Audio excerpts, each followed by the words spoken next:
Alright, ladies and gentlemen, welcome back to my live stream. My name is Luke.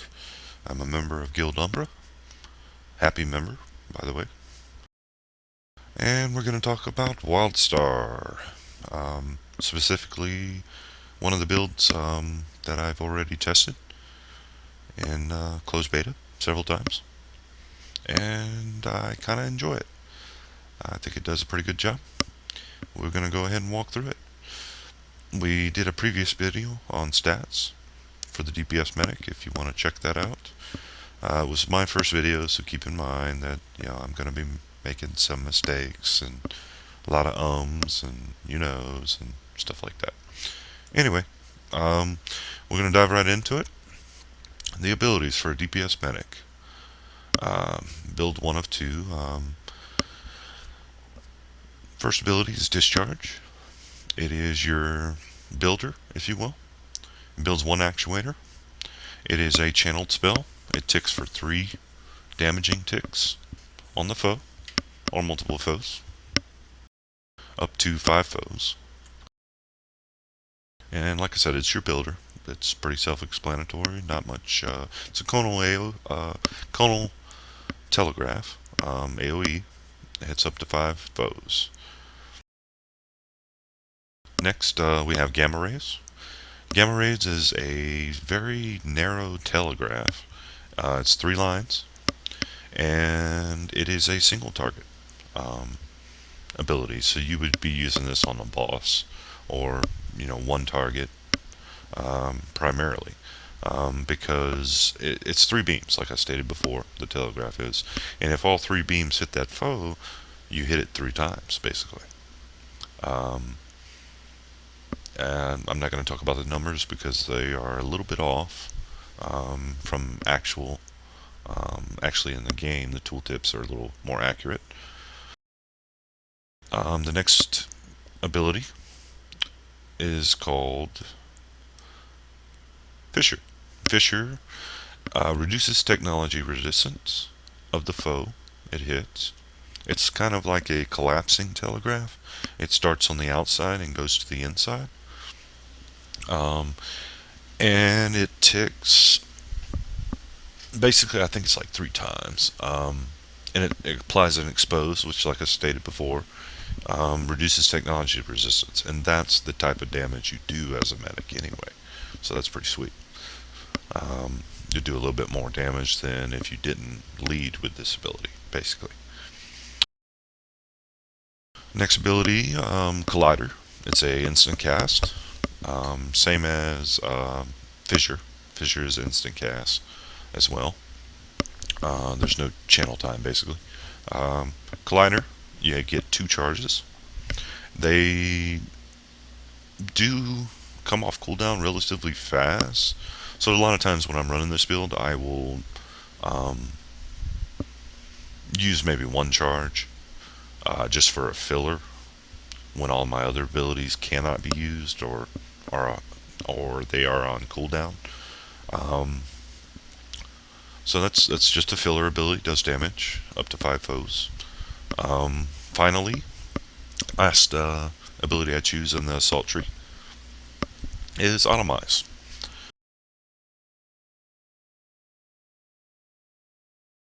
Now, Atomize is a proc ability, and it's based off of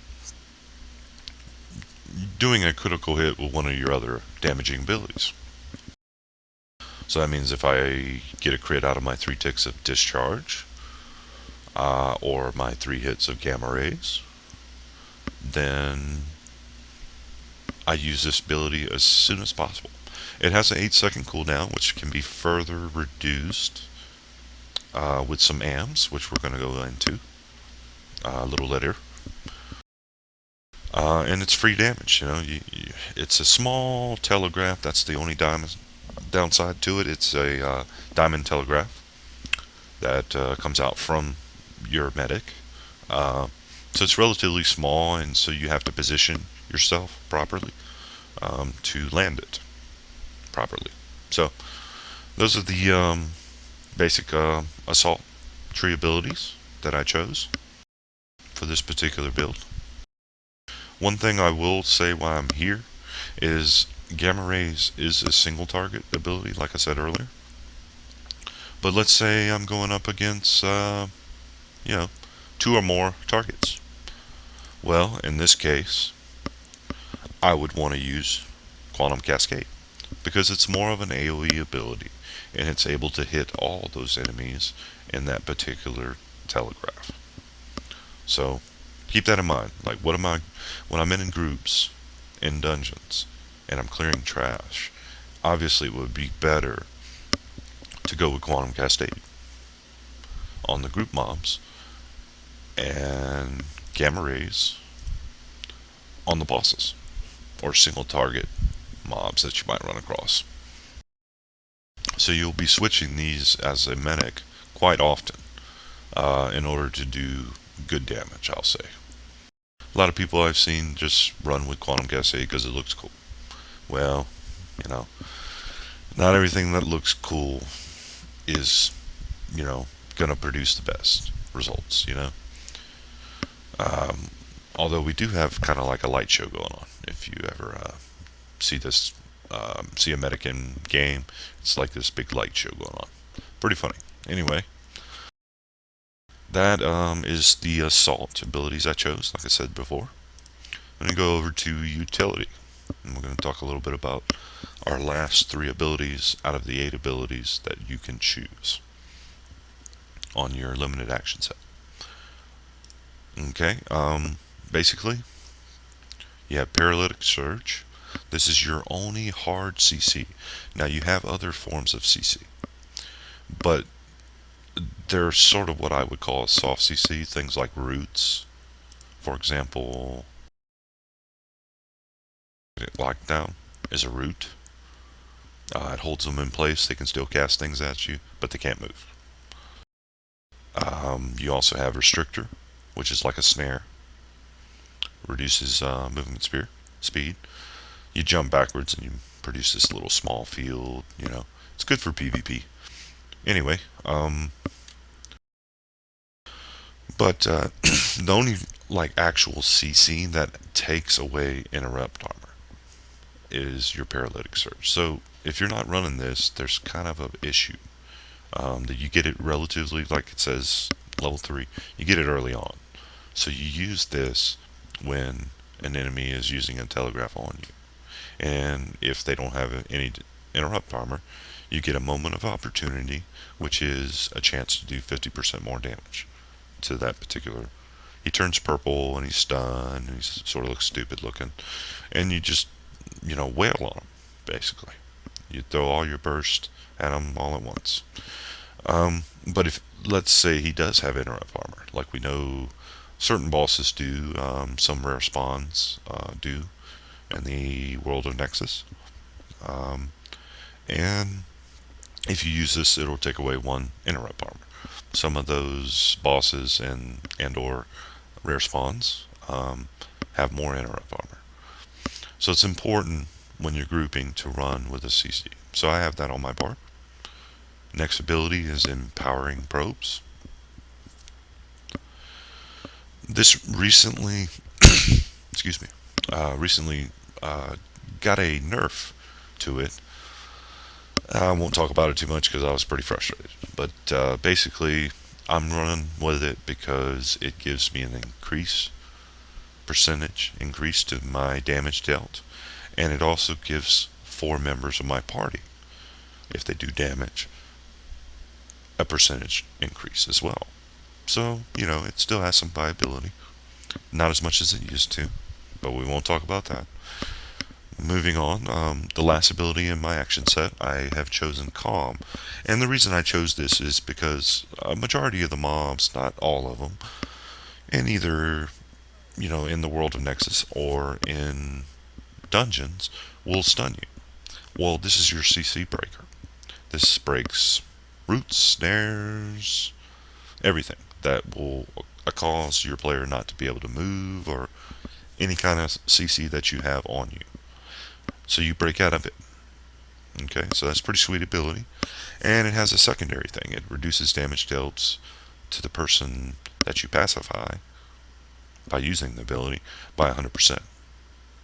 So, not bad. That's kind of like a bonus. You're pretty much taking it for the CC break, not the secondary portion of that ability.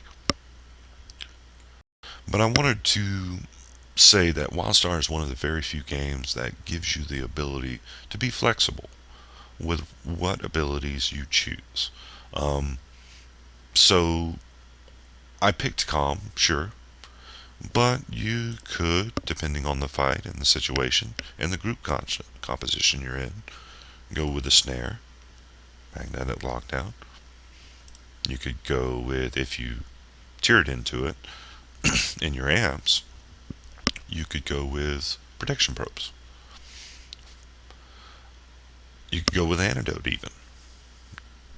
Not really much of a DPS boost, but does help your group.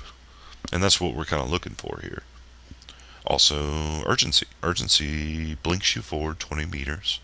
Kind of like the old blink in World of Warcraft for those mage lovers. And increases your movement speed by 20% upon blinking. So you're in an area where a boss is going to hit you with a telegraph if you don't move. You don't have any dash charges, so you can't move. You use this ability to get out of that sucker and don't take damage and don't die, because a dead DPS does no damage.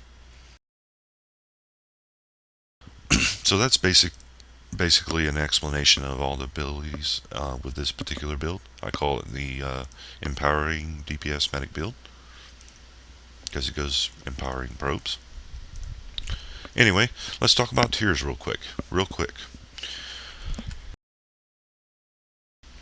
Tiers for abilities, what are they? Basically, you have a base tier, which is the base damage. This particular ability, for example, Discharge, does X amount of damage. I'm just using that for example to show you the difference. So basically, by tiering up Discharge, that damage increase goes up by an incremental amount. And it tells you under the ability under tier upgrade about how much it increases your damage, which is pretty cool. It's another depth and weight of your character. It gives you more character customization. Not every character has to be the same. So basically, you have tiers. Each tier incrementally increases the damage, in this case, of Discharge. Now, I've already chosen these abilities, but I want to talk about them real quickly. You have Tier 4's abilities, and you have Tier 8 abilities. These are special tiers that, as you can see by mousing over and looking at the tooltip, shows you what it does. So for the Tier 4 upgrade of Discharge, you deal additional certain percent, because those aren't accurate, technology damage to a foe after landing a hit with all ticks. So if I land all 3 ticks of my Discharge on this guy with a Tier 4, I do additional damage. Additional damage is always welcome with a DPS build. Now the Tier 8. The Tier 8, basically, by choosing that Tier 8, you gain a second stack of power charge for each tick. Well, power charge, if you had this at base ability, gave you 1 actuator. This one will give you 2 upon using it and upon landing all 3 ticks of your Discharge. So I naturally tier that up in case I ever have to build some more power cores. Now Gamma Rays. Gamma Rays, Tier 4, every third cast is instant and does not trigger a global cooldown. Pretty sweet, if you ask me.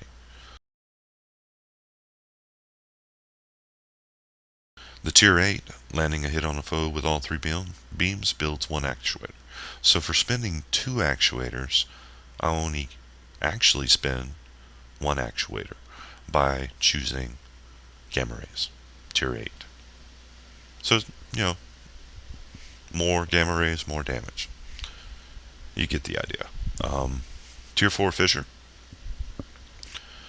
If used while at full actuators, Fisher causes your next gamma rays or quantum cascade to refund one actuate. So that sort of synergizes with your tier 8 for the gamma rays, meaning you actually get a free cast of it when you think about it. So pretty sweet. I didn't tier up anything in Collider or Automize because we just simply don't have the tier points to spend. And I didn't mention this, but as you level, you from level 6 all the way to max level, which at the current moment is 50, you get one ability point, which you can then choose to tier up. Now there's special level restrictions too on these tier 4 and tier 8 abilities. You have to be a certain level to be able to unlock them. And you'll see that in game when, I'm actually sitting there building stuff. But for now, just take my word for it. Alright, so the only thing I did over here, let me get my comm back, tiered up, was empowering probes. And the reason I chose to do this over tiering up the other abilities is, it's a bonus. It's not a huge bonus. But the tier 4 for empowering probes increases critical hit chance and strike through chance by 3%. So that's an overall increase for 5 members in your party. Not bad, if you ask me. They're, obviously it's not great. It's okay. I'm okay with it. I haven't gotten over my whole nerf to empowering probes. Anyway, those are the abilities for this particular build that I chose. This is my amp setup. Now you might be asking, well, what? You have tiers, you have abilities, and now you're talking about amps? This is an information overload. No. Slow it down. Amps are basically temporary buffs or static buffs to your stats or certain abilities that you use with your character. So for this particular build, I chose to go through click on, strike through, because as I mentioned in my stat priorities video, it's kind of important later on.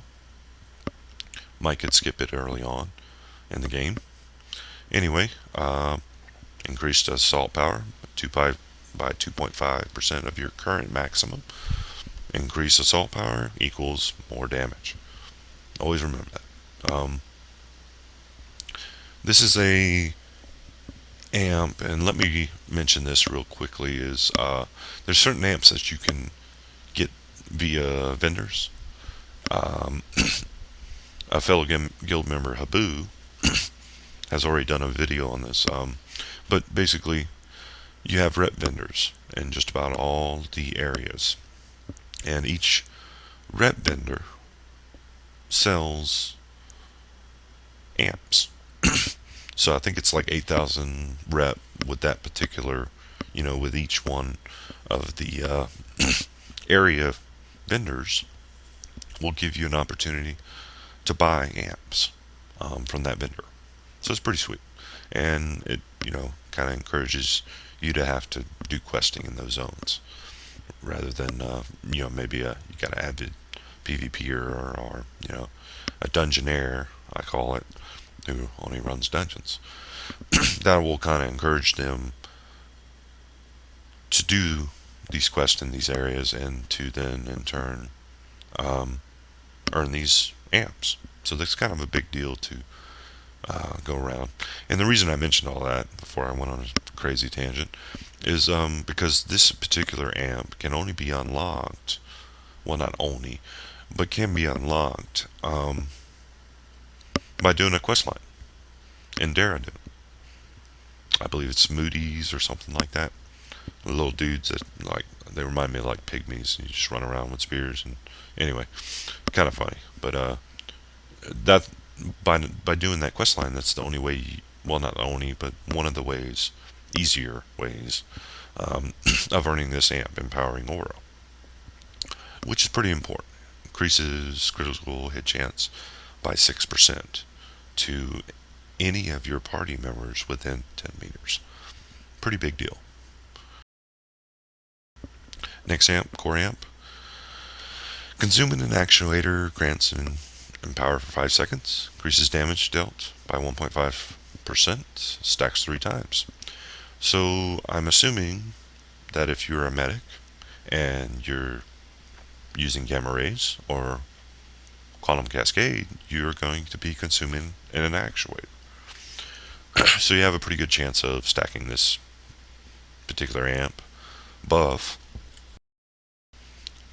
stacking the buff up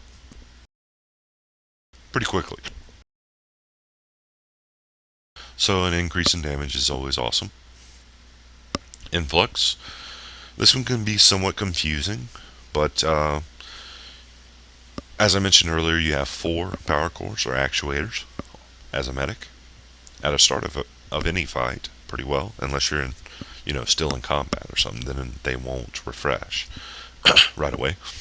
So, but anyway, while between 1 and 3 actuators, you gain in power. Increases assault power by 12% of your current maximum. Pretty sweet. Because if you're using either one of those consumer abilities I was just talking about, gamma rays or quantum cascade, you're more than likely going to have that buff too. Increased assault power is always welcome. Recycler, pretty cool ability. Basically, if you're using gamma rays, it grants you a 30% chance to build 1 actuator. If you're using quantum cascade, it grants 25% chance to build 1 actuator, which on top of all your tiers for your abilities is pretty sweet. You can really throw out some burst, just make sure you don't piss off your tank too much by doing so. Victory Spark. Killing a foe, which I'm assuming you're going to do as damage. Medic, I'm hoping you kill stuff. Grants a 60% chance to restore 1 actuator. Can only occur every 10 seconds, so it's got a 10-second cooldown. But it's pretty nice ability to have on top of the other amps that we have. I have not tested Meltdown thoroughly enough, and I haven't seen enough good information on the forums to warrant me spending 6 amp points to get it. Not sure how that how well that would be, but that's an idea too. If you're wanting to change up my build a little bit and go with something else, that's an idea. Danger Zone. Danger Zone is one that I chose. It's pretty much falls into that have to have amps category, in my opinion. While within 8 meters of a foe, you gain in power for 8 seconds. Empower increases assault power by 17% of your current maximum. So again, you have these amps that are all stacking up to assault power percent increases. So you're gonna be wanting that amp to do more damage, obviously. So those are all the amps I picked in the assault tree. Now you have this hybrid tree here, and some of you, before I moved there, may be asking, well, why didn't you get your annihilation ability? Why didn't you get the best tier? The only way you can get this ability is if you spend points on this tier. And my response to that is simply that annihilation on top of everything else that you already have to keep up with is the damage. First off, there's several reasons why I didn't choose this amp, but one of the reasons I don't choose the amp is to overcomplicate this build. That's one reason. It's not the chief one, but it's one. Another reason, it's a channeled, targeted telegraph that's on the ground, and it channels. Okay, so you have to be good with positioning to be able to land it on multiple foes. Basically, is what I'm saying. For my second reason why I didn't choose it.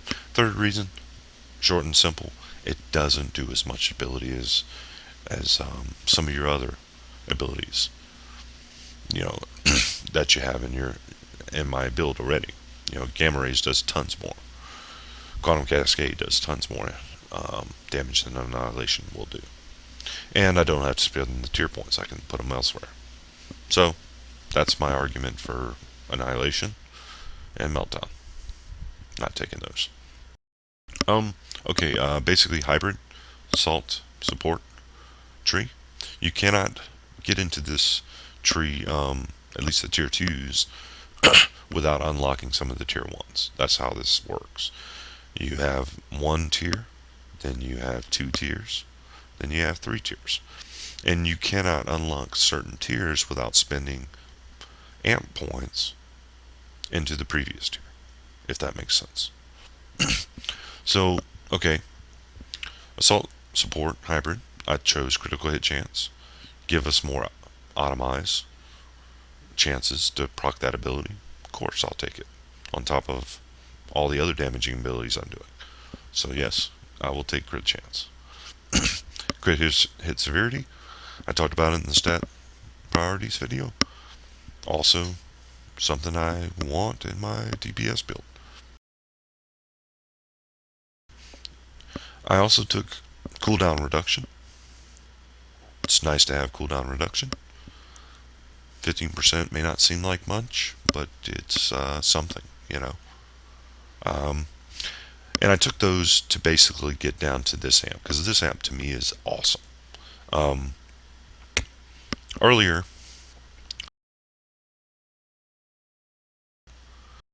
I had Calm, which was a CC breaker, basically. And this amp, when I use that CC break, restored shield and 1 dash counter to my character. That is freaking awesome. Now it does say, you have a cooldown of every 30 seconds to be able to use that, but well, when you look at Calm, it's a 30-second cooldown. So basically every time I need to use it, that's pretty cool to have, man. It's good survivability amp to invest in my opinion. Now these other amps, you might could say, well, you could plug them somewhere else, but to me, I kind of was just throwing them wherever I had 10 points left over that I was sort of playing with, and these were the places I put them in. I put them in lifesteal, which is a percentage of the damage you do restores health, not shields, back to you, to your character. I did dash region. It increases your generation of your dash charges. After you're set up with 2 dash charges, but having this amp will refill them quicker. And I chose max shield capacity, basically because from what I understand it, and I might be very wrong in this by saying this, but I'm gonna say it anyway. Every character has a shield and then has health. Well, as you take damage, it takes away from your shield, sometimes takes away from your health as well. So by increasing the capacity, I have 9% more mitigation before I start taking just flat health away from, getting hit by mobs. So, it's not the best investment of points, I would say. But in my opinion, there's not a whole lot left in these tiers that warrants me, using the points there.